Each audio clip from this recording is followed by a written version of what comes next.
Hello and welcome to my studio journal. Now back in 2022, I started to redesign my home studio, shifting from software to hardware for the first time. What began as a few videos for some curious students soon became an ongoing unfiltered record.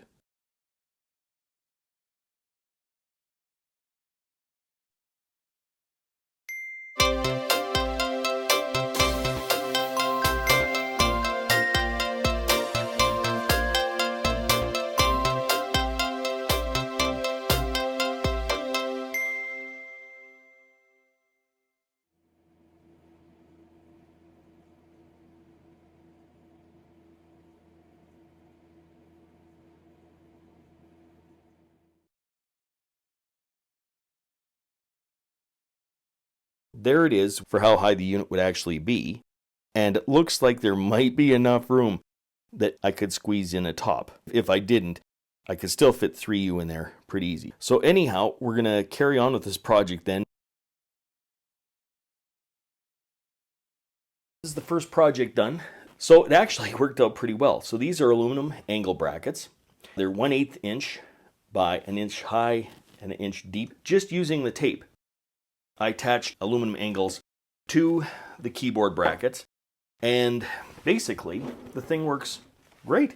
It's nice and sturdy for what you can expect saying this long, and I mean, you can certainly type on it, not a problem, and move this around. It's sturdy basically is what it was before. And then I also ran another piece of tape underneath the spacer that's at the front here, sticking it to the angle bracket as well, and then tape along the outside of the keyboard tray here and the back of the keyboard tray there. It's already very solid just the way it is. Just using that tape, it's actually pretty incredible. As usual, one thing didn't work out. This 1/8 of an inch, the mouse does not go all the way over. So you have to pull this out and just rest the mouse on the edge, and then you have no problems whatsoever. This whole tray works. I bet you if you took that out, if you took this thing out alone, that would do it. But for right now, the mouse has to sit on the edge like this. I needed to have something like 5 inches down here, and now I got 6 1/4 inches. And that was going to be the next project, is to build something similar to what I have down here. I like the way this is set up, and I was going to, at one time I thought, well, okay, I'm going to paint it. But actually I like the silver against all the black.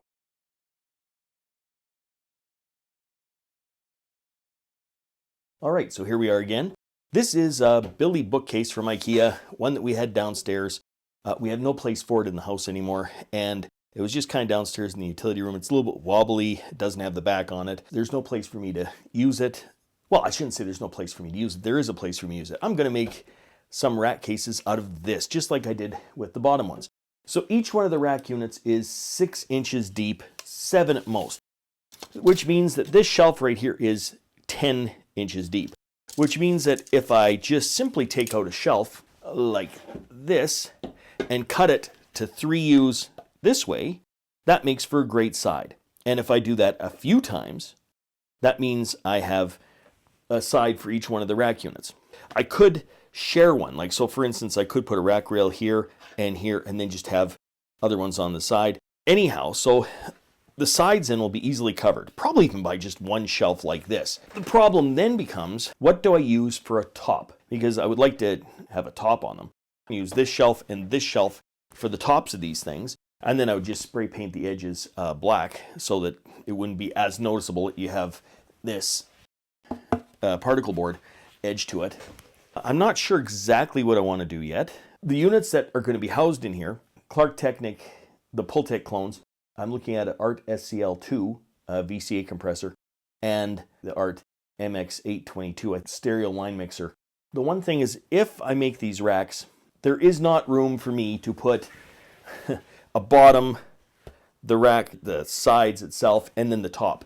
There isn't room for that. So what my plan is simply to get those felt feet that you buy at the stores and just put a couple of those there and under the actual unit itself, so it can sit there. Everything will be nice and even then, and it won't scratch the top of the pine. It'd be nice to mount the 2 EQs, one over top of the other, so you can just quickly reference them and see where all the things are. And in this case, that's just not an option. I have to have them side by side. So I guess the first step is to measure out 3U.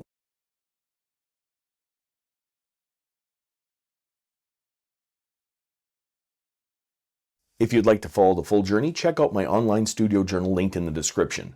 Until next time, I'm just a music teacher having fun. Catch you on the next one.